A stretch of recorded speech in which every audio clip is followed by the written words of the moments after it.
ذكر أنثى وهو مؤمن فلنحيينه حياة طيبة من عمل صالحا من ذكر أنثى وهو مؤمن فلنحيينه حياة طيبة من عمل صالحا من ذكر أنثى وهو مؤمن فلنحيينه حياة طيبة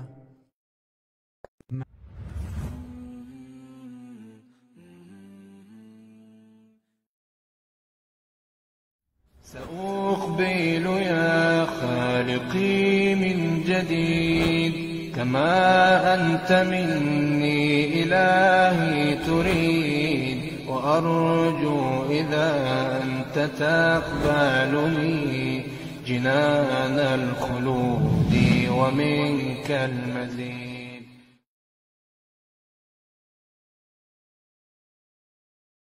Twawel Islamic Primary School and Quran Memorization Center ekyengera mugongo tusomesa dini y'obusiramu n'ebyensi okuviira ddala ku baby class paka ekibiina ekyomusanvu nga tulina tahfidhu ng'omwana akwatira ddala Qur'ani mu mutwe. Leeta omwana afune ebyenjigiriza ebisingawo ku bisale ebya wansi ddala ku Twawel Islamic Primary School and Quran Memorization Center ekyengera mugongo. Assalamu alaikum wa rahmatullahi wa barakatuh. Alaikum assalam wa rahmatullahi. Tukubuzaako gwena omulabi wa da hotline tukomyewo nati ne programu yaffe empya. Olwaleero tusinzidde wano e Kawaala. Tuli wa Jajja Shaipa Kakande. Ajasooka atubuuzeeko atubule n'ensonga bamuyita bayeyita Jajja. Naam Seeka. Naam, bismillahir rahmanir rahim. Alhamdulillahi rabbil alamin wassalatu wassalamu ala rasulillah sallallahu alayhi wa sallam wa alihi wa ashabihi ajma'in. Assalamu alaykum wa rahmatullahi wa barakatuhu. Wa alaykum assalam wa rahmatullahi. Ampozi nsimye baganda bange aba Shukran Da'wa Center.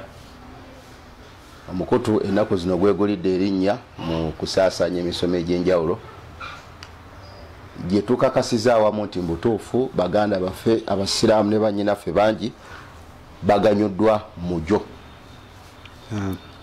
mu Uganda ne bweru we Uganda kubanga nnaku zino Allah tabaraka wa taala yatugondezza embeera ey'okubeera nti atuteereddewo engeri mwe tusobola okuyisa amawulire ne emisomo okugituusa ku baganda baffe abasiraamu. Tuwaayo okusaba baganda baffe mwenna gye muli mu Uganda ne bweru we Uganda okwongera okugoberera enteekateeka y'abaganda baffe aba Shukran Da'wa Center. Gigoberere nkakasa nti mujja kugasibwa.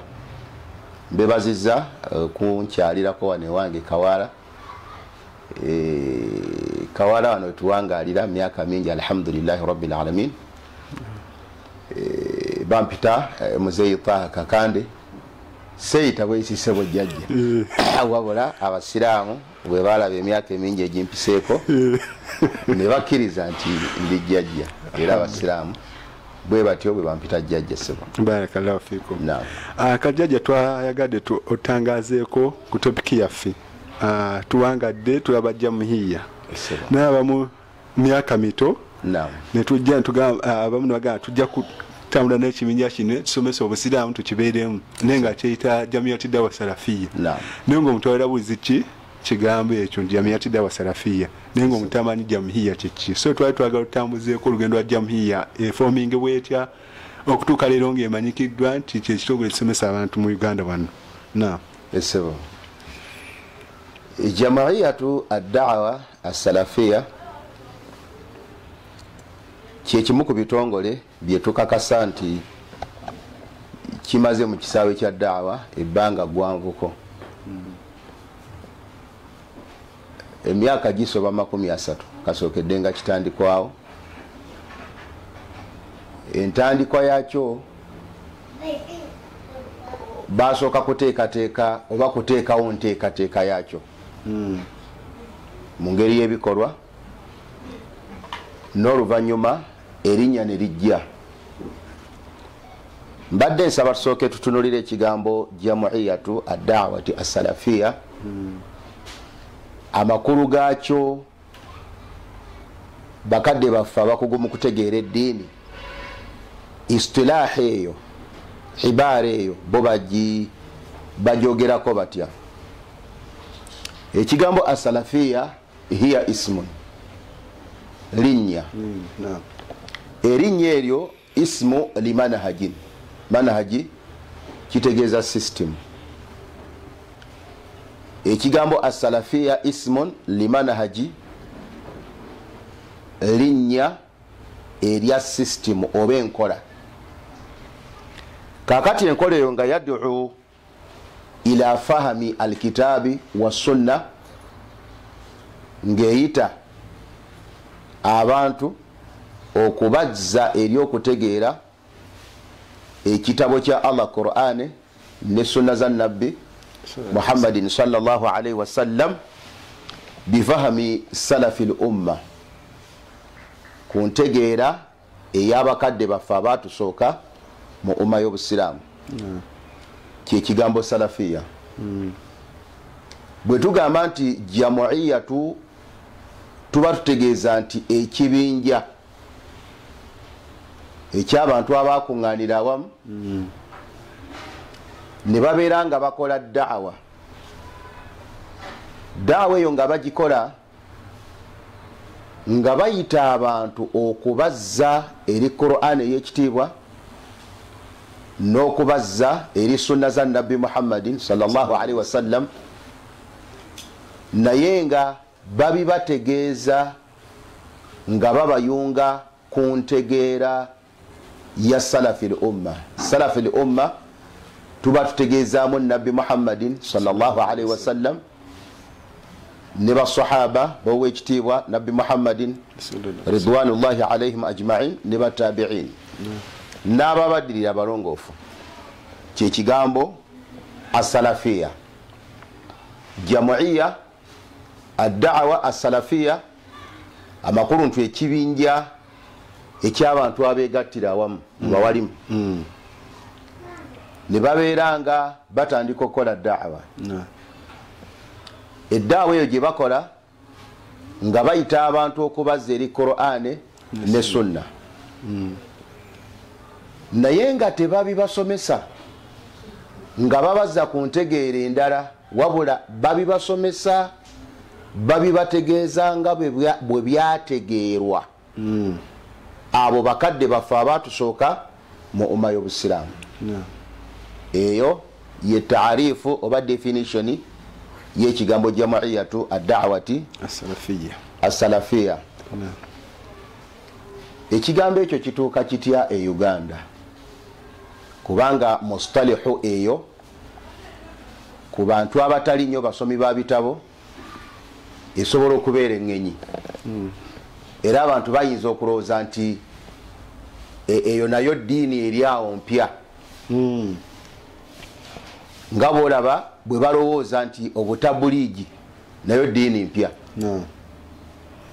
Ennaku ezo nalina mukwano gwange yali ayagala kujja kundabako wano ku lunaku lwali lwa 6 nga tamanyiiwo, kati mulagirira nemuga nti kasita otuuka mu kifo gundi ng'obuuza omuzikiti, waggulu awo tulinawo omuzikiti, era ffe twagutandikawo. Nze ndasooka okuba imamu waago omukulu, oluvannyuma manyize sikulembera basiraamu bbanga ddene, namalako emyaka 4 baga nti amulonda omukulembeze omulala.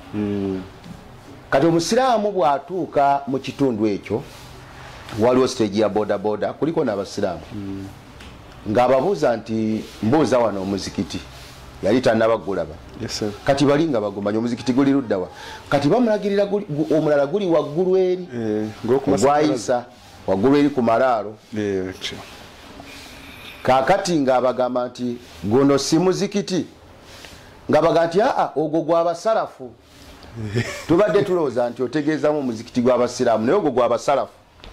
Kakati ekitegeeza nti ekigambo salafu n'okutuusa olwaleero waliwo abantu abakyalowooza nti ddiini kibinja kiri awo nti waliwo abasiraamu ne wabaawo n'abasalafu ng'era bwe bagamba nti waliwo abatabuliigi n'abasiraamu kati mustalahati bwe zityo nyenyi eri abantu abasinga obungi yensonga lwaki tusoose okukyogerako nga tutegeeza amakulu gaakyo ti ekigambo salafiya ismu limanhaji linnya erya sisitimu eyo ng'eyita abantu okubazza eri Qur'ane ne sunna z'owekitiibwa Nabbi Muhammad alayhi salatu wassalam. Naye ng'abantu abo basomesebwa ebintu ebyo basobole okubitegeera nga abaatusooka bwe babitegeera. Kiba kitegeeza nti omuntu yenna abeera ategedde obusiraamu ng'abaatusooka bwe babutegeera babutegedde mu butuufu.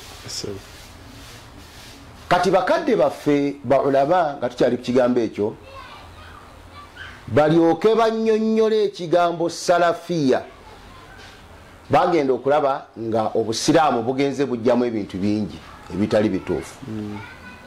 Abantu nga bavudde ku ntegeera entuufu ey'obusiraamu nga bwe bwasomesebwa Nabbi Muhammadin sallallahu alaihi wasallam,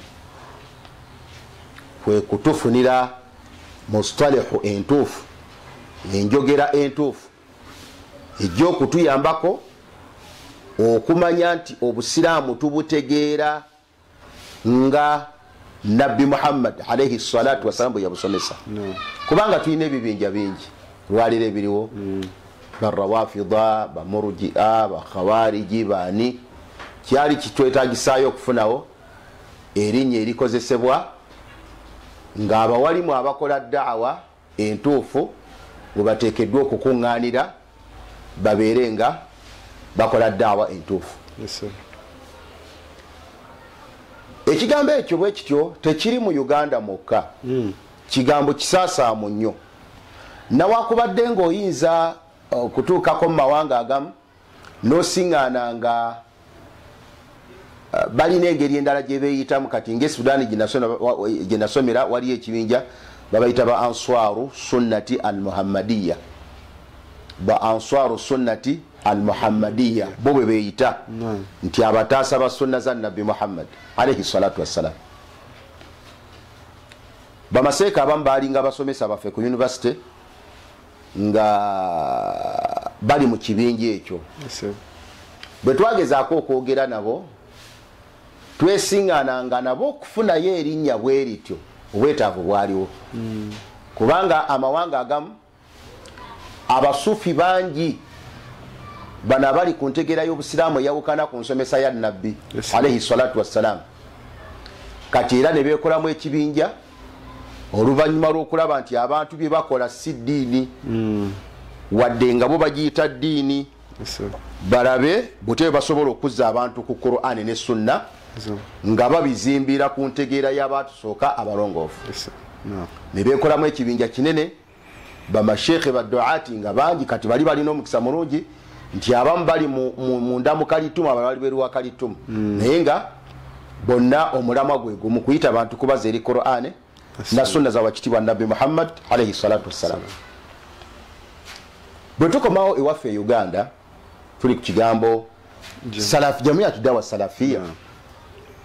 Kyeki taarifu yakyo tukitegedde nti kyajjawo ne kituuka n'okufuna ekifo mu biwandiiko mwe tusobola okujja amakulu gaakyo oluvannyuma lw'abantu okubeera nga bagenda baleka eddiini entuufu, nga bagenda babulwa entegeera entuufu eya Qur'ani ne sunna nga bwe byategeerwa abaatusooka abalongoofu. Ewaffe e Uganda kimanyiddwa nti ge gamu ku mawanga agaalwawo okutuukwamu obusiraamu. Waliwo amawanga agaatuukwamu obusiraamu nga ne basahaba bakyaliwo era nga be baatuusaayo obusiraamu basahaba, era nga n'abamu bafiira amawanga ago, kugeza amawanga nga Masri ba Amr ibn al-As batwalayo obusiraamu ne Amr ibn al-As yali musajja sahabi musajja musirikale jeno nga basajja balwanyi era obusiraamu bwatuke Masri ku mulembe gwa Umar ibn al-Khattab radiyallahu anhu mu bukulembeze bwe era ebiragiro byavanga Madina nga biwe bigenda e Masri. E Kalitumu obusiraamu bwatuukayo era mbisira by'abasahaba. Amru nga asinzire Masri nakola da'wa e Kalitumu. Amawanga nga Mali batabiuna be batwalayo obusiraamu era ojja kwesingana nga obusiraamu bwayo mu ntegeera bugenze nnyo mu maaso okusingako ku mawanga gano agaffe nga bw'olaba Uganda, nga bw'olaba Kenya, nga bw'olaba Tanzania. Kati obusiraamu bwalwawo okutuuka ewaffe eno. Ekyo kimu. Ekyokubiri, obusiraamu gye butaatuusibwa basahaba bo baafuna omukisa nti bamaseeka bennyini be baatuusaayo obusiraamu. Amakulu enkola y'omuwalimu bwajja mu kitundu nga muno nga temuli busiraamu abeeramu n'ayita abantu okujja eri obusiraamu, bwe bajja eri obusiraamu n'abeeramu n'abasomesa, n'asomesa kyennyini ekituufu ne kibeera nga kitegeerwa abantu. Abamu basomesanga abantu mu bitundu byabwe ne babeeramu ne bafiiramu ne baziikibwamu, abamu basomesanga ne batambula ne bagenda. Kati amawanga gano agaffe amawanga naddala agawano mu East Africa abantu abaleetamu obusiraamu tebaali bawalimu era basomebwa mu byafaayo by'obusiraamu Uganda nti baali basajja basuubuzi abajjanga banoonya ebyamaguzi. Uganda ebiseera ebyo ebyedda muno mwalingamu amasanga ago ag'enjovu bayinanga bye baagakolangamu, kati bajjanga abasuubuzi. Bwe batuuka mu kitundu bagenda okulaba nga temuli kiyitibwa busiraamu ne bakwata akatono ke baalinga bamaze okutegeerako ne babeera nga bakabategeeza. Kati olw'okubanga abaleeta obusiraamu baali basajja basuubuzi ne bwe baali badde nga babumanyi tebaafuna biseera bimala kutuula kusomesa abantu busiraamu musomesa ntuufu. Kubanga abasajja yatajawaluna minhuna ila hunaka atambula ave nadde tesobola kufuna istikiraru ya kutuula kusomesa kino kusomesa kiri. Ne bawa abantu obusiraamu ne babeera nga babawadde ekintu ekituufu naye ne batakibawa ne batabawa na ntegeera yakyo ntuufu. Oba kitegedde Oluganda, muntu asobola okuwa ekintu nga kituufu naye n'atakuwa ngeri gy'osobola kukitegeera nakigasibwamu. Ekyo bwe kimala okubeera awo ate ne tubeera nga twalwawo okufuna abawalimu. Abawalimu ddala abawalimu abakuukuutivu ddala abasomye tutandise okubafuna mu myaka gya kumpi wano ndowooza nga Amini amaze okufuna obukulembeze okufunira ddala abawalimu nti tufunye kuba Amini agenda okujja tetwayina nnyo mukisa muggule gwaku era ekimu ku bikulu ebiteekeddwa okutuviirako okusabira muganda waffe Amini nti agenda okujja nga ekimu ku bye tulina nga bwavu ng'abasiraamu b'e Uganda twalina ekizibu ky'abawalimu. Kati ekimu ku bye tukoleranga bikulu nakola endagaano n'amawanga ag'Abawarabu agalinanga universities ne ensomesa entuufu ey'obusiraamu batuggulirewo omulyango abaana baffe bakole batya bagende batandike okusoma. Mulyango ne guggulwawo. Tulina okukakasa nti ekyo tekyali wano wokka ne mawanga amalala newakubadde nga amawanga agamu nga Tanzania gakeerewamu okufuna ekyo olw'ensonga nti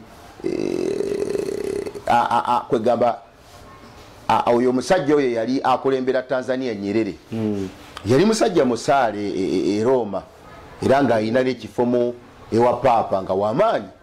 Kati yateeka nnyo obunyigirivu ku busiraamu ekigenze ewala era nabo kati Abatanzania twabasooka kinene okutegeera obusiraamu nga bakyali mbonyigirivu obwo. Kakati mu mbeera eyo Amini bwe yajja yasiŋŋaana nga tulina ekizibu ekyo ekyabawalimu, kubanga abasajja bali abawarabu kasita baamala okuleeta wano obusiraamu, obusiraamu babukwasa balangira, babukwasa balangira bakabaka baaliwo abakadde ababedda bo ne batambula ne bagenda nga tebategedde busiraamu butuufu. Ekyo kyatuviirako okutabiikiriza ebintu bingi mu busiraamu olw'obutabumanya, ne bibeerawo ng'omwana azaalibwa nga byasiŋŋaanya ebikolebwa neera akitwala ng'eddiini. Omuntu ng'ayingira obusiraamu n'abeera ng'ekyo kyasanze mu busiraamu naye n'agoberera ekyo. Kale nno ekintu ekyo ne kibeera nga tekyatukola nnyo bulungi okutwalizaamu, naye nga twebaza Allah tabaraka wataala eyatuleetera ekitangaala oluvannyuma, kuba ekizikiza ekyo nawakubadde nga emyaka giri egyasooka kyekyaliwo, naye ate kasita Allah yatuggulirawooko ku katangaala akatono omukisa gwajja. Kakati mu myaka egyo egyemabega abakulembeze bano abasooka okubeera mu bukulembeze bw'obusiraamu, kuba wano tetwalinawo Supreme Council. Teyaliwo Supreme Council Amini yagifomingawo yajjo mu myaka gya 7 wano, myaka ndooza 7 banga teryali ddene. Basiraamu baalinga beekulemberera mu bubinja, waliwo Bukoto Tete, Bajuma Zukuuli, simanyi bano bannaamu baani, bubinja. Buli seeka abeera omunene ng'abaana akabinja ke, buli seeka abeera omunene ng'abaana akabinja ke mu mbeera eyo. Kakati ate bwe tugattako oluvannyuma lwa Uganda okufuna independence, kati ate obubinja obwo ne bugabanwa. Kano akabinja kali wamu na byabufuzi gundi, kano akabinja kali wamu na byabufuzi gundi, ne tuwangaala bwetu kyebbanga eyo.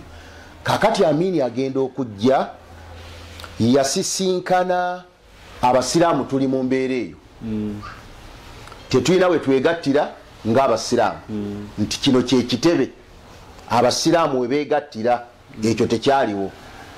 Yasanga tetulina bukulembeze butugatta kati ng'abaki ng'abasiraamu, wabula buli seeka waabeera abamunene mu bantu be, buli seeka waabeera abamunene mu bantu be. Kati Amini n'atukolera emirimu emikulu gyali 3. Tusaba Allah musiime. Era kyovalaba nga tulina ennaku y'amaanyi ku basiraamu abeegatta ne bannabyabufuzi abaali abalabe ba Amini ne balwanyisa Amini ne bamugjawo nga kwegamba nga tebatunuulidde emigaso obusiraamu gye bumufunyemu. Nze nina okukkiriza nti Amini abakutuusa myaka gya 8 nga waali, kuba Amini bamuggyako ng'ennaku z'omwezi 11 ogwokuna 79 gavumenti eneegwa. Amini abakweyongerayo emyaka emirala nga5 kale oba 10, ate obusiraamu bwali mugasiddwamu nnyo. Kati Amini emirimu emikulu gye yatukolera, ekisookera ddala yajjawo abasiraamu okubakulemberera mu bubinja, n'ateekawo ekitebe ekirala, n'atuwa ettaka ng'abasiraamu n'ekyapa kyalyo ewali ekitebe ky'obusiraamu. Ekyokusatu n'atuggulirawo emikisa gy'abasiraamu bamaseeka okufuluma bagende basome bakomewo bakole eddaawa. Mu mbeera eyo ne kibeera nti omusajja yennyini asooka okuleeta wano entegeera ya ekisalafu bamuyitanga Hakawati. Hakawati yali musajja mu Suriya.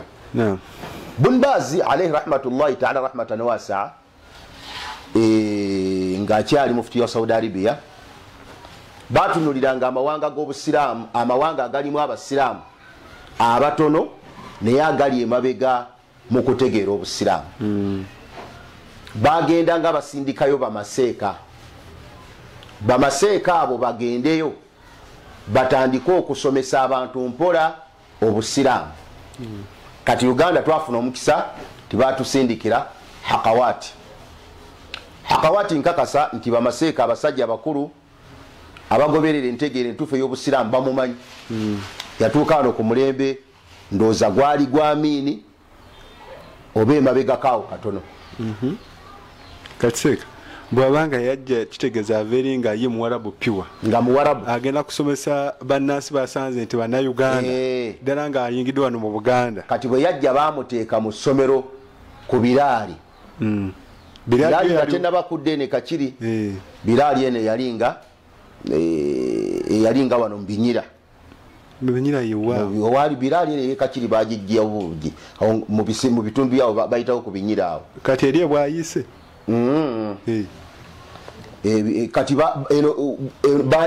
gye bajjulula okutwala e Kakiri ye yali wano mu Binyira. Wabula walingawo okukwatagana wakati wa Biraali eno n'omuzikiti gwe bwayise. Abasajja nga Sheikh Abdul Karim Sentamu baali bakyali mu Biraali ebiseera ebyo nga baana bato. Sheikh Kamoga be basingira ddala okulaza mahakawati oyo. Sheikh Muhammad Yunus Kamoga baali bakyali mu Biraali. Sheikh Abdul Karim baali bakyali batototoko. Sekasokole tugenda nabanga atanse okuba wasava kasooke tuwumulemu tudde. Barakallahu fikum. Wasoma ku part 1 part 2 ey'ekitabo Entanda y'Edduwa nate tosubwa part 3 ekiwandiikibwa Sheikh Salimu Bosa mwogenda okusanga edduwa ez'amakulu obulungi bw'amannya ga Allah okugasalisa saako n'edduwa ez'enkizo eri obulamu bwo n'olwekyo gweyitaza ekitabo Entanda y'Edduwa part 3 kisange ku AK Islamic Book Center oba ku Emin Plaza 3rd floor room T13 kakati abali mu UK London muli bakukisangira omusamu kwaya oba Sheikh Zaid Kasujja ate mu abali mu United States muli bakukisangira Bakali Mamulaki oba kubira ku muwandiisi w'ekitabo kino yennyini Sheikh Salimu Bosa ku namba zino wammanga n'olwekyo dduka bunnambiro weefulira ekitabo Entanda y'Edduwa ez'enjawulo saako n'obulungi bw'amannya ga Allah. Birangiddwa Shukran Dawa Center.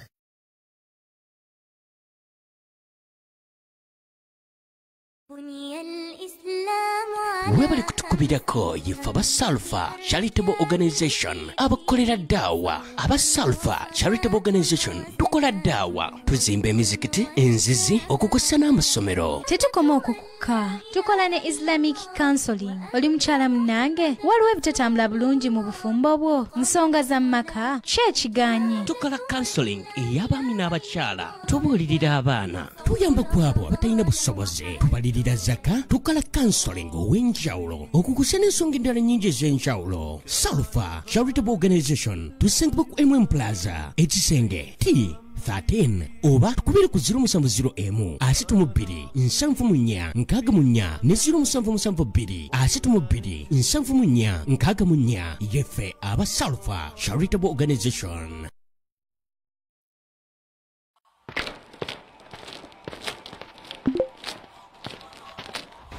Omulama gwe neetaaga tufune wano nti omusajja aleeta wano entegeere ey'ekisalafu eya salafiya yali Hakawati. Hakawati yajjanga omusomesa ng'azze okusomesa mu madaarisi gana masomero gaffe gano aga wano abayizi abaali ku Biraali mu myaka gy'ebiseera ebyo bo baamulabako era baamusomako. Omwana bw'abeera mu ssomero ng'asoma babeera boogera Luwarabu. Kati yasomesanga mwe bali muno basajja waliwo abaafuna omukisa ne beeyongerayo nga Sheikh Abdul Karim Sentamu n'abataafuna mukisa gweyongerayo naye nga Biraali baagimalako. Kati basajja bakulu Hakawati baamulabako era baamusomako. Bwe yamala kusomesa mu kibiina ng'ateekawo eddalasa ey'abavubuka. Dalasa zino ng'ez'omuzikiti muzikiti ng'atandika okusomesa mpola asomesa abantu manhaji salafi nga bwe twakinnyonnyodde. Ayita abantu okubaza eri Qur'ani ne Sunna nga agibategeezanga bwe bagitegeera basalafi al umma. Mu mbeera eyo abaana abo abaali basome ku Hakawati baali bavubuka batandika okugenda mu mizikiti gye baali nga bafunyeko obusobozi ne batandika okusomesa ebintu ebyo. Amasala tegaali nga nnyo magazi nga kati bw'owulira agaliwo ennaku zino, kuba kati masala gagazi ennyo mu bintu bingi. Daawa gyekoma okubeeramu abamanyi abangi egenda eri nnyo omutindo masala gaali gakumpi kyaliwo wano ebikulu ebyaliwo waliwo mauledi mauledi nga ibada nkulu nnyo mu mawanga gano agafa aga East Africa nga nkulu nnyo si wano wokka wabula mu mawanga gonna ewaali ng'entegere y'ekisuufi okukuza amazaalibwa ga nabbi Muhammad alayhi salatu wassalam ekyo kyalinga kikulu walingawo okutwala omufu nga bayimba gye bayita tahaliiru ekyo kyaliwo walingawo okusomera omufu talaqiinu walinga bakamala okumuziika balina akatabo ke basoma bakuyita kubba bibuuzo bamubira ebibuuzo walingawo okwabya ennyimbe muntu nga bw'afa ne wayita ennaku 40 bakuŋŋaana olw'okumwabiza olumbe kubayita okusoma edduwa edduwa ya 40. kakati ebintu ebyo byebintu ebyaliwo mu biseera ebyo naye olw'okubanga gavumenti ya Amin yali ejjuddemu banubbi abanubbi tetugamba tejjuddemu wabula abanubbi be baali nga ab'amaanyi ebiseera ebyo ekyokubiri nga yentegeera yaabwe ey'obusiraamu gye baategeerangamu ebbanga Amin lyamala nga yafuga bamaseeka bano abaayina ke baali bategedde mawulede siddiini buruda siddiini olumbe siddiini tahaliiru siddiini talaqiinu siddiini baakaluubirirwa okubyatula nga bali bakyali b'amaanyi kyali tekisoboka naye ng'entegeera eyo yali emaze okutuuka mu mitwe gy'abamu ku bavubuka n'abamu ku basajja abakulu nga Sheikh Abdurrazaq Matovu Sheikh Abdurrazaq Matovu kuba ye yafuna omukisa mu myaka egyo egy'emabegako waliwo baseeka abaafuna omukisa okugendako ebweru nga Amin tannajja naye ng'okugenda tekwalinga kusaanukufu nga bwe kwajja oluvannyuma lw'okujja kwa Amin Sheikh Abdurrazaq Matovu yafuna omukisa n'agenda e Pakistan gye yasomera Sheikh Kamulege ya myaka egyedda yafuna omukisa n'agenda e Masuri Sheikh bamuyitanga Muhammadi Maulana Ziwa Kizito n'agenda ne Pakistan kakati ne bakomawo nga tebasobola kwatula kati nga Sheikh Abdurrazaq Matovu nga tasobola kwatula kigambo nti olumbe siddiini kubanga n'abantu bennyini be bawangalanga nabo ng'entegera gye balina yeeyo naye nga baali bategeerekekwa nti abentegeera yaabwe eya hakawaati mu bintu by'eddiini ebisinga obungi kakati mu mbeera eyo entegeere y'ekisalafu n'ebeera nga yatandika okuyingira mu matu g'abantu ne hakawaati era bamaseeka nga basheekh Abdul Karim basheekhe Kamoga n'abalala bamujulizanga nnyo bamusomako ebintu byali bingi Allah n'agera tabaraka wa taala gavumenti ya Amin neegwa gavumenti ya Amin bwegwa kyeyatukolera ekyomukisa omulungi tiyali alese atugasse wamu ng'abasiraamu era ng'ekitebe ky'obusiraamu weekiri nawakubadde nga wano waali tewannazimbibwa awapya era we yagendera mufuti bamuyitanga Qasim Mulumba yali mufuti wa Uganda bamuyitanga chief qadi kituliko Jam'iyatu Da'wa Salafia ng'ekitongole kijjaddi nagambye ku ntandikwa nti nga tetunnaba kufuna kitongole twasooka kufuna ntegeera entegeera eyani agireeta ya hakawaati n'agenda ng'agisomesa mpolampola abavubuka abo abasinga okugiraazama ennyo n'okugiteeka mu nkola mu bwangu waliwo abamu besaagala olwalire kwogerako kubanga mabaseeka bakulu entegeera eyo bagiinako kuba baali bayizi ba hakawaati naye ne bataginywererako naye omusajja eyasinga okuginywererako yali Sheikh Muhammad Yunus Kamoga Allah tusaba abeere nga amukomyawo abeere nga adda agase umma yasinga oginywererako n'atandika ng'ogenda ng'agenda asomesa mpola bwafunye khalas Amin bw'agenda jjukira yaleka atugasse kati waliwo bamaseeka be yagatta wansi wa Supreme Council nga tebaagalayo nga bo buno obubondo bwabwe bw'amaanyi oba omukulembeze abeera n'amaanyi. Kakati Amini bwe yagenda era ne baddayo mu mivuyo gyabwe. Kakati mu mbeera twali tufunye omukisa bamaseeka baffe nga abaasooka ogenda myaka giri nga Sheikh Abdul Karim Sentamu kati Seeka Kamoga Amini bw'amala ogenda ne batandika daawa. Kati daawa eyo tebaasooka kufuna kirowoozo kigamba nti tweyawule ku Supreme Council. Supreme Council yalina emizikiti. Kakati nga balowooza nti daawa bagenda bagikolera mu mizikiti gyaffe. Tusomese wano, tusomese wali, tusomese wali, era nga bali wansi wa Supreme Council gye bakolera daawa. Bamaseeka abo batandika okudda abagenda okusoma Saudi Arabia eyo. Bamaseeka abasinga ennyo okukwatirira entegera ya Salafiya mu kusooka mbiseera byayo baali tebafunye mukisa gugenda bweru. Wabula akayirimu akatono ako kwe banywerera bakanywanga ku hakawaati ne banywezaako.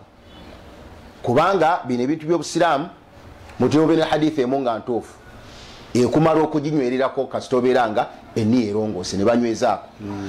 Kati bano baganda baffe nga ba Sheikh Abdul Karim jjukira nti abaana abamu abagendanga okusoma bafunangayo entegeera entuufu bwe baddanga ne batya okugigamba abantu olw'okuba nti bakadde baabwe balinga mu ntegeera eyo. Kati omusajja eyanywera mu bwangu era bayivu banne ne bamukyawa ne bamunyiigira yali Sheikh Abdul Karim Sentamu. Kubanga ye agenda okukomawo yasanga baseeka Kamoga bali mu field bakola daawa. Basomesa kali ke basoma ku hakawaati olwo bagenze beeyongerako n'okusoma ebitabo ebirala. Kati Sheikh Abdul Karim yalina ekitendo Allah kiyamuwa nga buli lwakomawo bw'ati ng'ayinayo ekitabo n'akulaba ng'oli muwali mulungi ng'akikuwa nsomako naawo.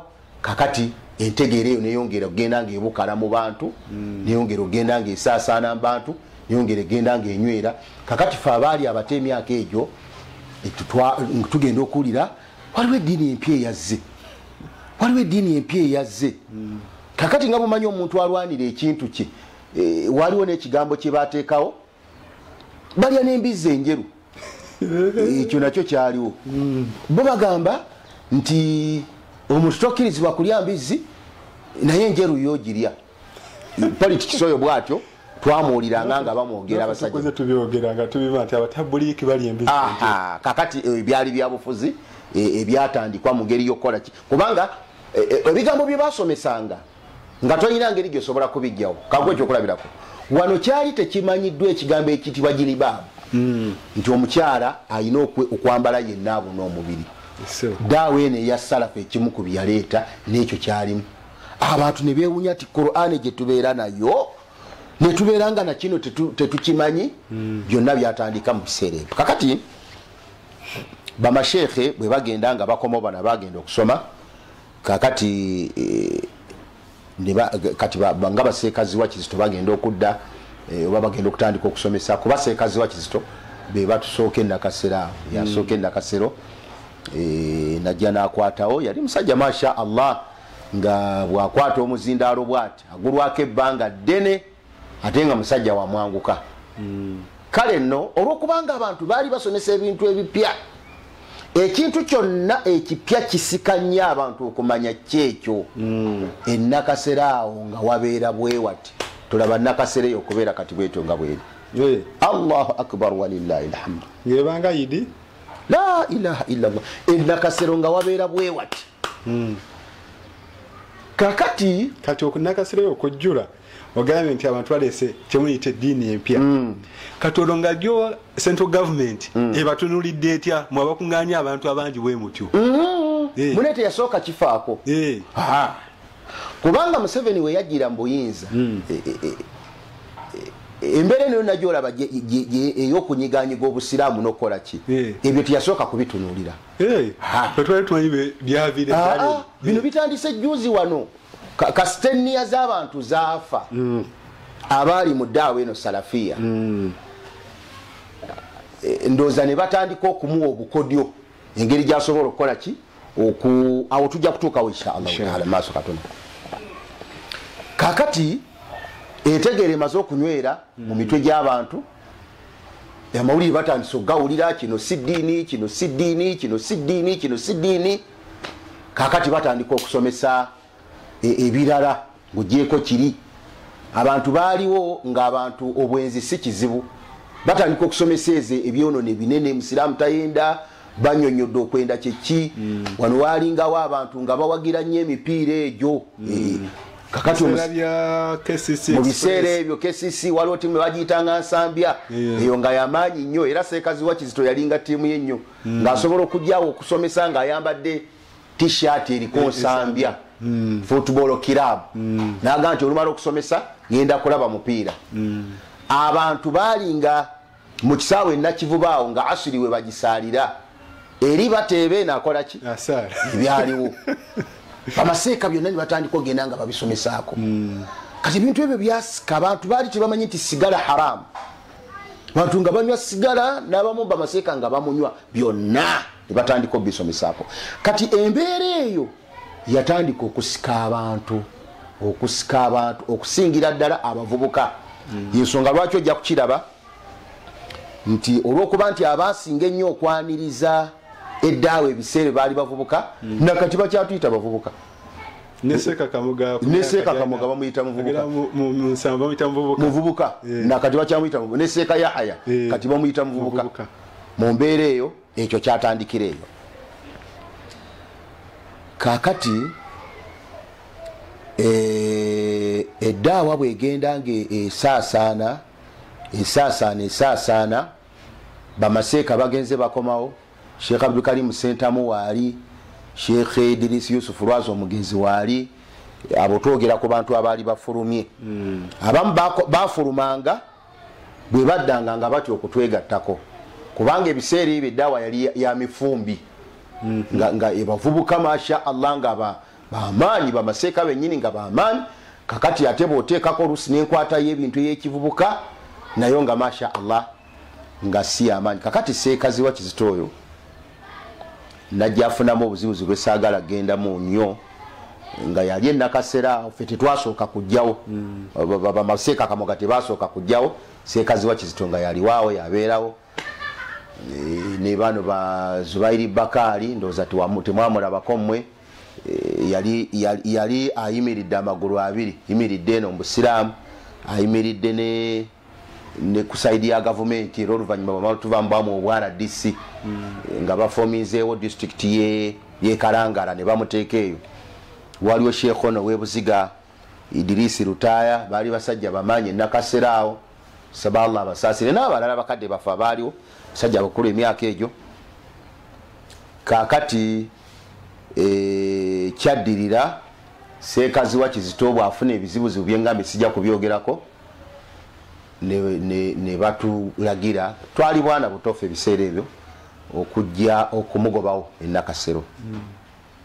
Bwe tumugobawo ne tubeerawo Nakasero, olwo baseeka Jamiru mukulu oyo baali webali nga bakomyewo kuba yasira mukandoza mwaka gwali gwa 82 ye Jamiru mukulu. N'abeera nga yali musajja wa bwongo. Kakati ne bajja bamufunira omukisa n'agende Ummul-Qura n'asomerayo okwo. Kakati bwe yajja ne yeegatta na bano banne, eddaawa n'etandika okutambula. Kakati mu mbeera eyo, embeera bwe tumala okugobazi wa Kizito, olwo ddaawa yali egenze enywera, entegeera egenze enywera, abantu bangi bagenze bakuŋŋaana, naye nga bamaseeka tetulina bangi. Bamaseeka twalina batono, twalina bamaseeka ndooza baalinga 7 abakoze omulimu gwa olwo be tulina bamaseeka kwe tunywerera, nga n'ekigambo kya Miiri kyennyini tetukiwulirangako, nawakubadde nga bakadde baffe bano abaali basoma ebitabo bo baali bakimanyi, naye nga tetukiwulirangako. Bamaseeka twalina Sheikh bamuyitanga Sheikh Sesanga, mukadde waffe oyo Allah musaasire, nga tulina Sheikh Muhammad Yunus Kamoga, nga tulina Sheikh Abdul Karim Sentamu, nga tulina Sheikh Molotarabu Kenya, tulina Sheikh Lwazi Jamiru mukuru. Baali bamaseeka nga 7 abaali ab'amaanyi. newakubadde nga mwalimu n'abalala abatali nnyo b'amaanyi naye nga nabo baalinga abawalimu baffe kubanga ffe buli muntu yenna eyajjanga mu maaso ku sayidi eyo tusomesa twatulanga ne tuwuliriza kakati wabeerawo obuntuntu bwesaagala nnyo okuyingiramu obwagwa wakati wa Seeka Rajabu Kakooza ne baseeka Kamoga mu kusooka baali batambulira wamu era baseeka Kamoga abo be basala amagezi wadde saagala genda mu tafsiri waakyo naye nga kyekituufu Seeka Kakooza abeere nga afuuka chief qadi wa Uganda baseeka Kamoga abo kubanga gundi ono bw'amala okufa mukadde waffe ono Kasim Mulumba Luwemba ye yali deputy chief qadi kati constitution ya Supreme Council erimu akawaayiro akagamba nti mufuti senga afa amumyuka yalina okukola ki okumuddira mbigere abeere nga bateekateeka okulonda okulala era erimu akawaayiro akagamba nti omuntu okubeera mufuti wa Uganda alina okuba nga alina diguri mu sharia kati Seeka Luwemba yayina ediguri mu Luwarabu kwasomera Libya nga talina sharia kakati ate constitution yennyini ng'erina kyegamba nti mufuti bw'afa ono yalina okukola ki kumuddira mbigere kati beeyambisa akawaayiro ako olwabino ebyaliwo nti Luwemba alabika mushia naki ne bamugaana okukola ki okutuulawo bamugaana okutuulawo kati baseeka Kamoga tebayagalako kubeera bakulembeze era tebayagalako kuva wansi wa Supreme Council kati batuuza Seeka Kakooza oyo bamuga twagala olwo Mulumba afudde twagala kusala magezi gwe Seeka Kakooza oli obwa mufuti obwa chief qadi wa Uganda bamuyitanga chief qadi tebamuyitanga mufuti ofuuke chief qadi naye oyina okutukolera ensonga enkulu ekisookera ddala ogamba abantu nti mawuledi si ddiini olumbe si ddiini ebyo ebintuntu ebyo buruda si ddiini n'ebirala osomesa abantu nti balina okukuza ebirivu balina okusala ku ngoyi ne bakkiriziganya kakati ngeerabula baseeka mubajja oyo Seeka Mubajja yali mutabuligi yennyini ddala tomulaba okufaanana bwatyo ddala era Seeka Kamoga yamulonda n'amuwa obwa disitulikiti amiiribwa Mbale disitulikiti era we twawambira Supreme Council omulundi ogwasooka mu 9 nga ffe tukyali bwana buto oyo Seeka Mubajja yakulira ekibinja ekyava Mbale ajje tuwambe Supreme Council nga mutabuligi wa maanyi kati Supreme Council eyo tetumanyi kizibu kikigirimu nti omuntu abeerera ebbali nga muki nga mulungi naye kasita atuukamu bwati khalas kati Seeka Kakooza bw'amala olwo baseeka Seeka Kamoga yalina ka office ku Supreme Council kuba ono Sheikh Abdurazak Matovu omugenzi balina oluganda ne Seeka Kamoga kati yali mu Supreme Council nga y'omukuba amaseeka abakulu awo ku Supreme Council kati Seeka Kamoga nga alinawo ka office era nga wabeere ddalasa zibeera awo naki nga musajja mumanyifu Seeka Kamoga naye nga muvubuka kakati nga tabaraka wa taala agera Seeka Kakooza atudde ku bukulu obwa chief qadi bwabutuulako kakati bano balinda anaagamba abantu nti mawuledi si ddiini anaagamba abantu nti olumbe si ddiini nga tagamba kati nga bomanyi ebyavubuka bibeera nga batandika omukasukira emizinga olwo William tugiwambi mugiwamba kubaani tugiwamba kuba William eyo kyekyali ekitebe kya district qadi kubanga ffe twali tumanyi nti William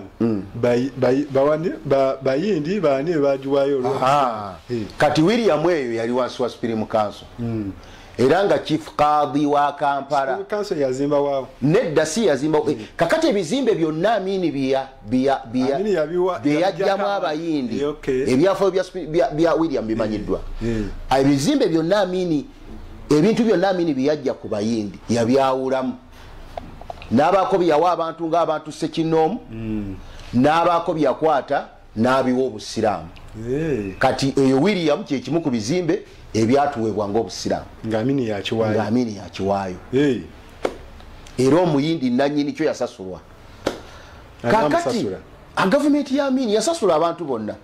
Era bino bati yasasula abagoba bukubi. Ekyo si kituufu. Era oba otuukiridde omwami gwe bayita Moses Ali yamanyi nti buli muyindi yenna yalina property ye wano ne bamugoba bamusasula cash. Moses Ali deputy Katikkiro ndozo wakusatu. Moses Ali general ayinza okuba nga akubira wakusatu. Waliwo n'asooka Kirunda Kibe Jinja Kirunda wawokusatu. Waliwo Lwakana Lugunda yasooka. Moses Ali yewokubiri. Kibe yewokusatu kituufu. Ye byonna abimanyi kuba bali mu process eyo. Kakati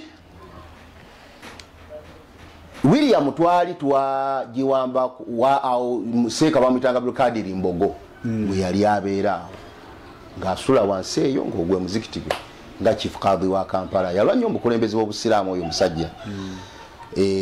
Kati tuwambye ne Nakasero kati bamase Nakasero mujiwamba kwani tukiguziwa olutugobawo ziwa abadde wammwe ati kati ngali mu mmwe kale ziwa ono ebyatwawula kuba ffe twali baana naye ebyawula ziwa kuba Maseeka yalina entegeera enfe ey'obusiraamu nga yitali kwene mani hajeyamu nga tagiriiko avuma bano ba aimma al-arbaa ba imamu Abu Hanifa ba imamu Shafi'i ba imamu Ahmad ibn Hanbali ba imamu Maliki nga abayitanga ono musajja Paulo mu Bayibuli ngiranga amati ebi bigambo byabwe bitabula n'obusiraamu n'ebirala. Kakati bamuga no bali ba imamu ba busiraamu n'ebirala byali bingi byesaagala kuddamu. Kakati ng'agobwawo nga yagenda mu kisenyi. Kati tubeera waawo mu kisenyi eno kati muzikiti ogwo bagutunda batundawo ekifo ekyo ekitebe kya Spidika ziwa bwava Nakasero n'agenda afuna ettaka mu kisenyi n'ateekayo ekitebe kye kino ekyaba Spidika bamubaraka kye batunda juzi ne bambuka waggulu wali Emmengo kyali awo. Kati bwe yagira bwe yagenda awo n'abeera awo naye nendooza neyeteekako ekya mufuti nti yemufuti n'abeera awo nti Spidika Foundation ffe ne tusigala eno.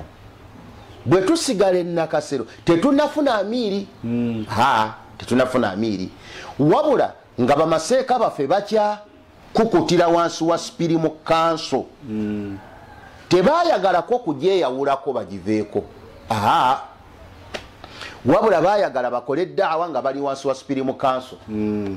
Kakati Seeka Kakoza nga bwe nabagambye ti bwamala obutatuukiriza bibakkaanyaako n'avuma n'abako ekigambo kyayogera olwo abavubuka batandise omukasukira ebisi bakasuka ebisi n'abako statement gye yayisa egamba nti abatabuliigi baagala nze ndagira abantu okukuza ebirevu ebiringa ebyembuzi ennume. Statement eyo yasaasaana nnyo ebiseera ebyo era ndagira abantu bagire ki bateme obukanzu ng'obwamutema mbidde. Kati bwayogera ekigambo ekyo bamaseeka ne banyiiga babawo n'ebintu ntu ebirala ebyaliwo awo. Kati fitina bw'emala okusukka ennyo Seeka Kakooza ne bajja bamuwa amagezi nga bamuga nti abavubuka abo batandise okwonoona abasiraamu kyoba okola bayimirize kuba emizikiti gyonna gyali wansi wa Spiri mu kanso bayimirize. Kakati najja kati twayinanga TV emu eyo eya gavumenti UBC naye kati UBC kyajja luvannyuma UTV bagitanga UTV. Kati nga abasiraamu buli lwakutaano babawaayo ka puroguramu kaddakiika nga 15 kati Seeka Kakooza oyo bwe yagenda ku TV okwo n'asoma bamaseeka 7 nti tebakkirizibwa kuddamu kuyimirira mu muzikiti gwonna emizikiti gy'e Uganda ng'atagetinga bano Baseeka Kamoga, Baseeka Jamiru, Baseeka Abdulkarim Sentamu, Baseeka Lwazi, Baseeka Murutala, Baseeka Sesanga. Kakati bw'ayogera ekigambo ekyo bakadde baffe bagamba nti ate tukyasobola kukola ddaawa n'abasajja bano. Kati nga bwe tulina emizikiti gyaffe ebiri emizikiti gino gyonna gy'olaba kati egiriwo n'ogenda Busia n'osangayo omuzikiti uli wansi wa Jamiyatu Dawa Salafia mutukula mbalalawa jajja luvanyuma. Kakati bwayisa statement eyo bakadde baffe baleeta ekirowoozo nti abasajja abo tubawukaneko tubeere nga tukola daawa ku lwaffe. Ne basituka bamaseeka abaali batambulirwako ensonga enkulu ku saidi yaffe ne batuula gye batuula ebbombo nga bwe kigambibwa ne balonda Sheikh Muhammad Yunus Kamoga. Katukomewo. Na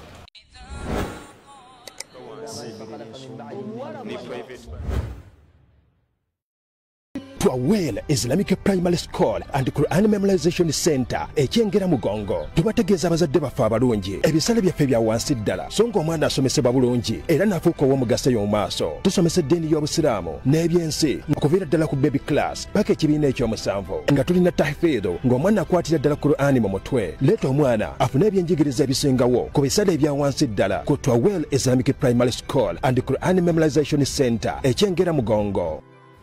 Wasoma ku part 1, part 2 ey'ekitabo entanda y'edduwa nate tosubwa part 3 ekiwandiikibwa Sheikh Salim Bosa mwogenda okusanga edduwa ez'amakulu obulungi bw'amannya ga Allah okugasabisa saako n'edduwa ez'enkizo eri obulamu bwo n'olwekyo gweyitaza ekitabo entanda y'edduwa part 3 kisange ku Ek Islamic Book Center oba ku Emin Plaza 3rd floor room T13 kakati abali mu UK London muli bakukisanga omusamu kwaya oba Sheikh Zaid Kasujja ate mu abali mu United States muli bakukisanga Bakari Mamulaki oba kubira ku muwandiisi w'ekitabo kino yennyini Sheikh Salim Bosa ku namba zino wammanga n'olwekyo dduka bunnambiro weefulira ekitabo entanda y'edduwa ez'enjawulo saako n'obulungi bw'amannya ga Allah birangiddwa Shukran Dawa Center.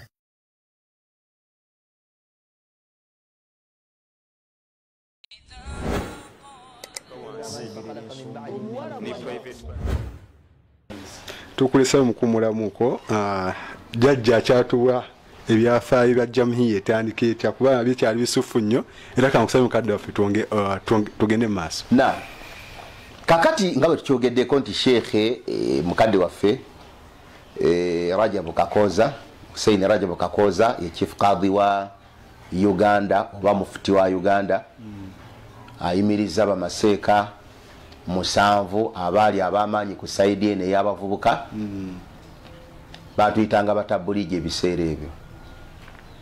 Lwaki batuyitanga batabuligi? Kuba wano waaliwo bazikiri kalenge bajamaatu tabuligi. Jamaatu tabuligi lyerinnya ly'okusiŋŋaana mu bitabo nga boogera ku jamaa ey'abatabuligi. Kati abo be basooka okulabibwa wano kati nga toyawula era amasala go gamba nti ekyo kye baliko si kituufu gajja luvannyuma naye awo ennakasero nga babeerawo era nga tulinamu n'abaali abazikiri bennyini bonna nga bamaseeka bamuffe nga batusomesa bajjawo ne basomesa kati daawa eyo negenda esika nga buli muntu yenna ayina ekirevu masha Allah nga ajja nakola atya nasomesa. Kakati bamaseeka baga nti la tuteekwa okwawukana ku basajja bakulu babe kati bajja kulongoosa. Bwe bamala okulonda obukulembeze ne bakomawo obukulembeze obwo tebasooka kubulangirira naye nga bwamanyika nti bulondeddwa nga baagala kubulangiririra ku Supreme Council. Makulu bali bakole batya? Baveyo. Mashallah tutule ku Supreme Council tusomesa abantu eddiini entuufu kuba bano bakoze eki baganye okukkiriza ebibasomesebwa. Kakati mu mbeera yaliwaawo Seeka Kamuga bamulonze Seeka Kamuga bamulonda mu mwaka gwa 1988. Alimu naye zi parts nti Kamuga wano Kamuga to. Alimu parts. Eno party eno gyaliko yakubiri. Tulina bamaseeka ab'ebyafaayo wano abatukulembedde emirundi ebiri kati nga muallimu Haruna Ahmad Kasujja oyo yakakulembera emirundi ebiri. Kati ne Seeka Kamoga naye omu ku b'ebyafaayo ku daawa eno ya Salafia nti naye akulembedde emirundi ebiri. Kakati bwe bamala okutuula ebbombo ne balonda Seeka Kamoga nga y'amiiri tubeerawo awo omwaka ogwo ogw'ekinaana kakati mu 9 waliwo emisango egyali eyo wakati wa Luwemba ne Seeka Kakoza nga Luwemba yawaabira nti bamukumpanya haqqi ye yali ateekeddwa okubeera mufuti Seeka kabwe nagambye akakodyo kali mabega keeri kati bwe bamagaana omuwa obwa mufuti yalina akabalaza ke Seeka Luwemba nga yakateekaano Lubaga Road nga waali n'abamuwagira nti bakakoza bakulyaza amaanya kakati n'ateekawo yali ateeka omusango mu kooti kakati ekooti ekyo kyaluvanyumako kakati mwaka ogwekyenda gwennyini nga tugenda tusalako Supreme Council bwe tugisalako twagala ki twagala kugobawo kakoza mulangire bali bwe bukulembeze bulangirirwa oba bwalangirirwawo ne balangira Seeka Kamoga nga yamiri Jamiru nga yamumyuka ne balangirira ne Seeka Mubajje bamulangiririrawo ku bwa district kadhi Bwambale ne balangirira abakulembeze ab'ebitundu ba Seeka Muhammadu Kigundu omugenzi Allah musasire babalangiridde ku bwa district ya Miri wa Kampala awo ku Supreme Council kati government nebiyingiramu bwe biyingiramu ne wabaawo okwogera wakati w'abavubuka ne government ne babaga nti kale muddeeyo government egenda kuyingira mu nsonga zammwe balabire eddala biki kuba bamaseeka abaliwo ebiseera Museveni bamusinkana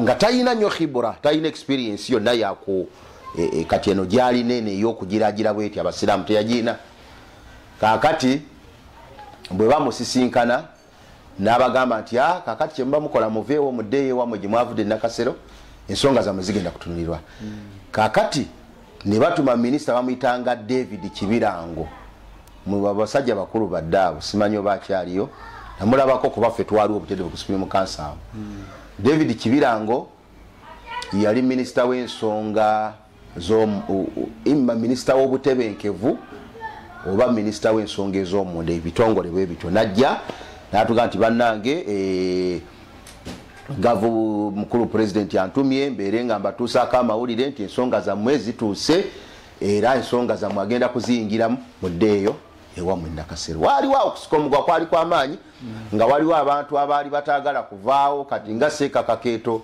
tomulaba okusenya enviiri oyo gwolaba yali musajja w'amaanyi nga musajja masha Allah n'akaaba amaziga awo tuwambye omuzikiti tumaze okuwamba ate tuddeyo naki akhiran baba abali abakulembeze ba Seeka Kamoga ba Seeka Abdulkarim Sentamu nga batuwoyawoya nga tudde Nakasero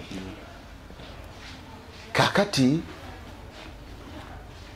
ne babalanga abakulembeze nti ebintu engeri gye biyingiddemu gavumenti tuyinza obutasobola kujja abasajja bali ku Supreme Council ate tetujja kuddamu kuba nabo okitegedde bulungi kubanga olwo balina abasajja baabwe abaali abamaanyi ennyo mu kulwanyisa ddaawa salafiya mwebalina kati abammwe bali bakyali balamu besaagala nnyo okuleeta amannya gaabwe nga nabo ssebo bw'afuna akazindaalo wakafunye nabo bakatira bw'afuna akazindaalo wakafunye nabo batukatira ne bagamba nti kati bano basajja tubate tukole eddaawa yaffe kakati batuula banoonya erinnya lye tusobola okweyita ffe baani oba okitegedde bulungi kakati erinnya eryasooka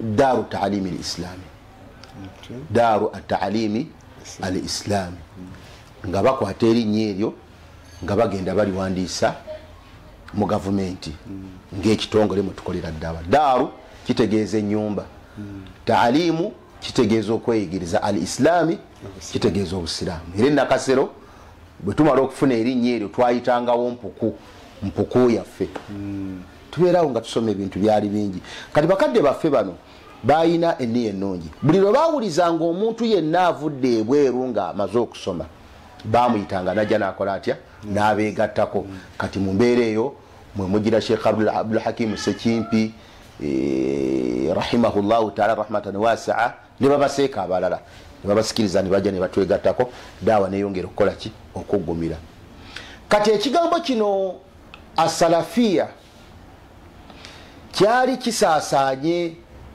nga kiri mu mawanga nga Kuwait n'amawanga amalala bavubuka nga gye bali era abantu baali bavubuka kati Seeka Nuuthman Kibuko yalla atusaba mutukumire Abu Najiba Sheikh Nuuhu Uthmani Abu Najiba yaliko egundi Kuwait kakati bwamala okusoma ebyamutwala Kuwait n'agenda negundi eno Arab Emirates kati bwadda yaleeta erinnya eryo erya Jamhiyatu ad-Da'wati as-Salafiyya abaga nti bwe tutunuulira entegeera yaffe gye tutegeeramu obusiraamu kiri kyenna kunnyonnyodde ku ntandikwa nti ekigambo as-Salafiyya ismu limanhaji linnya lyaki lya system eri omuyitirwa abantu okudda eri Qur'an ne Sunna naye nga bitegeerwa nga abaatusooka abalongoofu bwe babitegeera kakati agenda okulaba nga entegeera eyo gye tulina yentegeera eyinwa abaganda baffe abalala abali mu mawanga amalala nawakubadde nga abamu tusobola okubeera nga amannya twali tetugafaananya naye at least ng'entegeera y'emu era nga senga oddidde amannya gano ge beeyita n'eryaffe n'ogasa ku minzaani weesiŋŋana nga gakwatagana kakati n'aleeta ekirowoozo kya okweyitaba Jamhiyatu ad-Da'wati as-Salafiyya kakati mu mbeera eyo ne tubeera nga twatula e Nakasero ne daawa n'etandika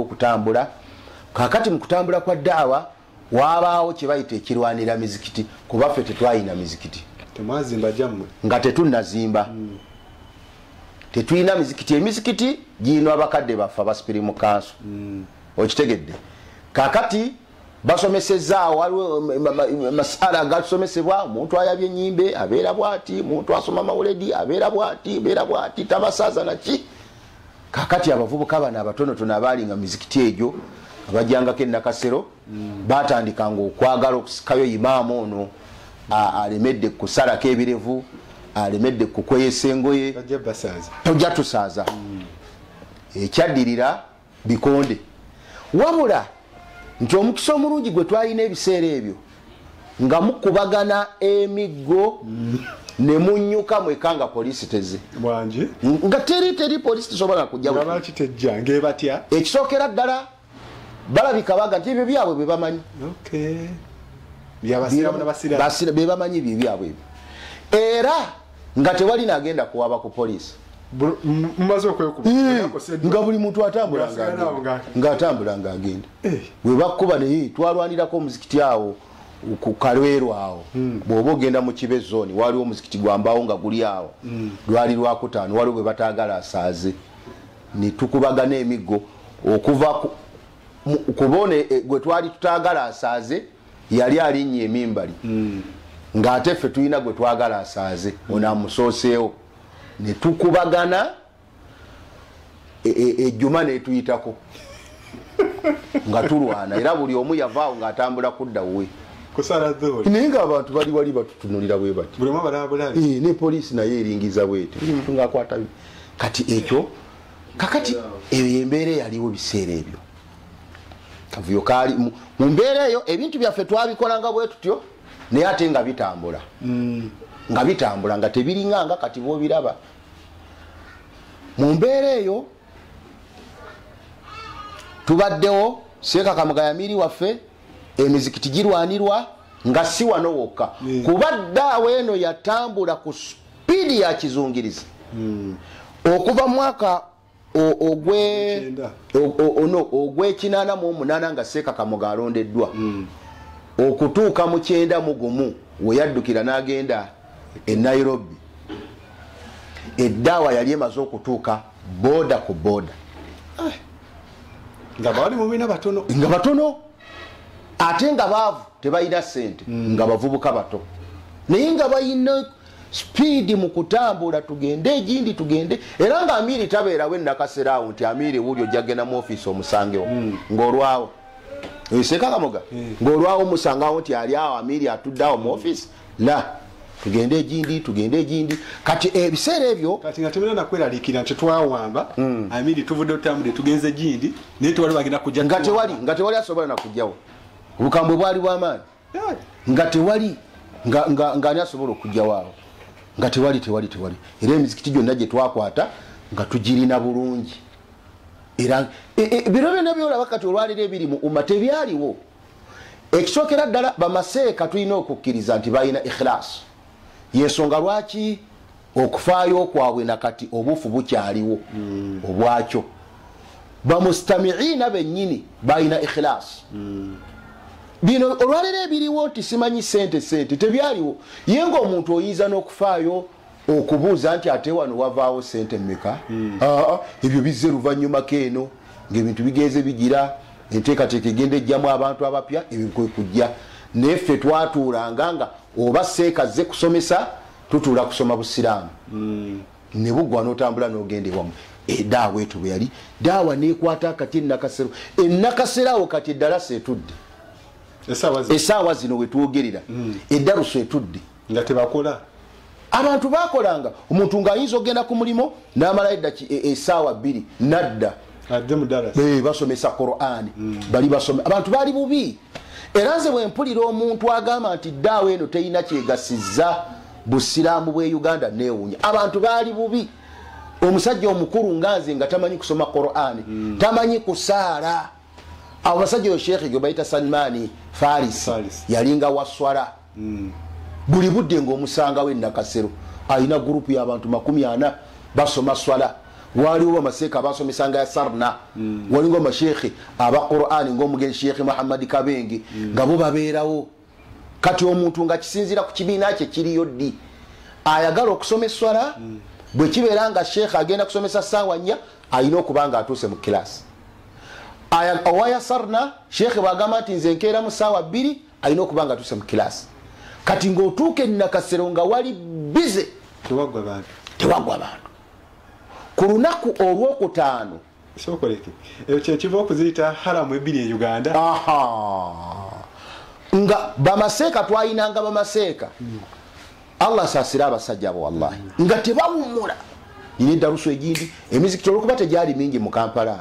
Emizikiti egyasinga okusomesebwamu ennyo gwali gwa Nakasero na William. Bamaseeka twalundanga balundi. Seeka gundi ali ku William ne tudduka. Kati Allah atugemulira oluvannyuma ne tujja tufuna omuzikiti guno gwa wano gwe bayita ku Lubiri.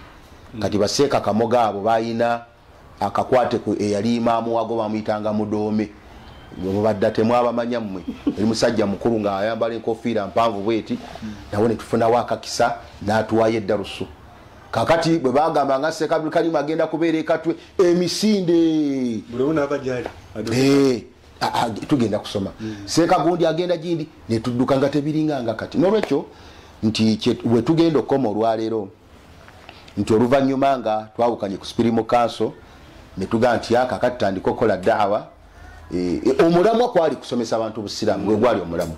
Bino byonna ebirala byolaba ebyajja simanyi ko tuzimba amasomero tekewo ekitongole kitwala abantu okukola hijja ebyo byajja luvannyuma naye lubbu ogwali omulamwa kusomesa abantu ki busiraamu. Kakati bakadde baffe erinnya lye basooka okuteekayo mu gavumenti baliyita Daru Taalimi Islami. Bwe bamala okuwandiisa ekitongole ekyo kati Sheikh waffe Abu Najiba Uthmani n'abeera nga yaleeta ekirowoozo ekya Jamiyatu Dawa Salafia.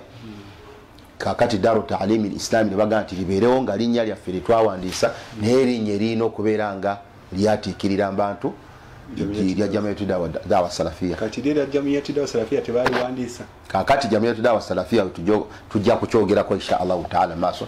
Tebasooka byo tebaliwandiisa mu kiseera ekyo olw'ensonga nti olw'okubanga abaali beeyita abaali balina entegeera eya Salafia waaliwo awo ebintu byali bingi mu mawanga agag'ebweru. Kakati ne kitandika nti abasalafu be batawanya gavumenti y'egindi abasalafu ne bagaa nti bwe tunaateekayo erinnya lino mu gavumenti eyinza obutaliwandiisa neribeere mu bantu nga lyerinnya lyaffe likola daawa kubanga manahaji yaffe ekwataganira ddala nakirwa n'erinnya eryo erisigala insha Allahu taala nga lyeririwo neribeera nga teryawandiisibwa mu kiseera ekyo. Gwe wenna omulabi wa Shukran Dawa Center ne program da hotline tukutegeeza nti olwaleero tugenda kuba nga tukoma wano emboozi eno ekyali nyumu nnyo era tusobola tuwangaaza wangaazi ne jajja twakakande ate sobola okwanga tusinkana wiiki ejja twagamba nti assalamu alaikum warahmatullahi wabarakatu jajja ebigambo bisembayo tubenga tuta mpozi bannange nsiimye baganda bange badda Shukran Dawa Center okujja ne bankyalirako wakawane ewange ne tunyumyamuko olwokubanga obwongo bwaffe bugenze bunafuwa tukakasa nti tulina bingi bye tutasobodde kwogerako process ebaamu ebintu bingi naye bw'osalawo kwogera tosobola byonna kubimalayo nali ntandise okola enteekateeka ey'okuwandiikayo ekitabo kikwatagana ku daawa salafiya wane waffe e Uganda wabula we nali ntandikidde okukiwandiikira engeri gye nali kyali ku university eyo waaliwo bingi ebyetaaga okukolwako naki neesiŋŋana nga kyakoma mu kkubo tusuubidde nti senga Allah n'abanga atuwadde obusobozi tujja kuddamu tutandikire twali tukomye inshallah taala kubanga tuwulira nti waliwo abantu bangi abapya bakeegatta ku daawa salafiya abatamanyidde ddala yatandika etya mulama gwayo kyali ki naki kati okutuusa abantu abamu bwe bagirabira mu shakira kwegamba mu kifaananyi kiri awo naye tulina okukkiriza ate ekirala olwokuba nti Allah alina engeri gyagenza atugezesa omuli okufa kw'abannaffe abalina ebyafaayo bya ummeeno omuli okusibwa kw'abamu mu bo tusaba Allah abeere nga abatuddiza katuulira nti tulina okutya nti senga tewabaawo nteekateeka ya kuteeka byafaayo bya ummeeno mbuwandiike abaana abanajja oluvannyuma ng'abaffe be tuzadde bayinza okukiraba ng'ekintu ekiri awo ekikampuni ekyateekwawo abantu okwekolera ebyabwe la eno umma yatandikwa ku musingi gwali gwa kusomesa abantu busiraamu oluvannyuma lw'abantu okulaba ng'obwetaavu bwaliwo kale nno tusuubidde bannaffe okubeera nti mufaayo okulaba nga mugoberera ebyafaayo bya umma eno osobola okugivumirira oba okugikyawa oba okugitamwa ng'ekireeta ekyo butamanya byafaayo byayo mumbeera insha allahu taala tujja kukolawo enteekateeka tumalirize ekitundu ekyasigala ku kuwandiika kwaffe oba oliawo Allah agere tabaraka wataala kibeerenga kigasa abamu tulina okubasaba bannange nti baganda baffe Shukran Dawa Center baganda baffe bano bato bawaayo ebiseera byabwe okubeera nga nabo babaako kitafalire bassa ku busiraamu si basajja nnyo bafunyi bwe babaawo n'obwetaavu bonna ku kulaba nga bayimirizaawo omulimu guno bakwasizeeko ekyo kye balinako obusobozi babeera bakikoze naye ate wabaawo batayinza kubaako na busobozi nga byetaaga okubakwatirako kati yenna abeera alabye oba akasimu wasobola okubaayo omulanga nti bannange kamera yaffe yagize bweti bannange essimu yaffe yagize bweti mufeeyo okulaba nga mubakwasizaako mubeere nga obulungi bwe munaafuna bujja kweyongera ku bwabwe tusaba Allah tabaraka wataala abeere nga akkiriza omulimu gwamwe guno abooluganda era abeere nga ateeka omukisa mu misomo gyonna gye musaasaanya gibeere nga gigasa abaganda baffe ne bannyinaffe yonna gye bali jazakumullahu khaira